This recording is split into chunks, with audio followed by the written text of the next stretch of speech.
नहमदहू व नुसल्ली अला रसूलिल करीम अम्मा बाद। दोस्त बुजुर्ग,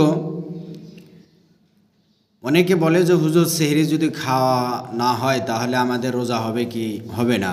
তো এই বিষয় নিয়ে আলাপ আলোচনা। তো সেহরি না খাইলেও রোজা হয়ে যায়, কিন্তু রাসূলুল্লাহ সাল্লাল্লাহু আলাইহি সাল্লাম বলেছেন যে সাহাবাদেরকে বলেছেন যে তোমরা সেহরি খাও, সেহরির মধ্যে বরকত রয়েছে। এবং বিশেষ একটি আলাপ আলোচনা এটা হলো যে মুয়াজ্জিন সাহেবদেরকে বলা হইতেছে যে মুয়াজ্জিন সাহেবরা যাতে টাইম হওয়ার লগে লগে সেহরি শেষ, ফজর আরম্ভ হওয়ার লগে লগে আজান দিয়ে দেয়। কারণ মানুষরা আজানের ভরসায় থাকে। তো আজানের ভরসা থাকার কারণে হয় কি, মুয়াজ্জিন সাহেবরা যদি একটু দেরি করে আজান দেয় তাহলে তাদের রোজা হবে না। কারণ মানুষ টাইম দেখে না, টাইম না দেখে আজানের ভরসা বসে থাকে। টাইমের সাথে এটা সম্পর্ক।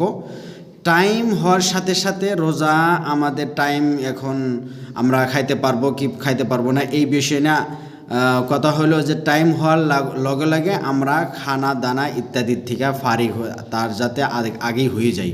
কিন্তু এখন মানুষ শুধুমাত্র আজানের ভরসায় থাকে, তার কারণে মুয়াজ্জিনরা বহুতই তাদের এটা গুরুত্বপূর্ণ কাজ যে সময় হওয়ার সাথে সাথে আজান দেওয়ার দরকার, যাতে মানুষ আর তার আগে মুয়াজ্জিনরা এটা বলবেন যে আমাদের হাতে এখন 5 মিনিট সময় রয়েছে বা 2 মিনিট সময় রয়েছে।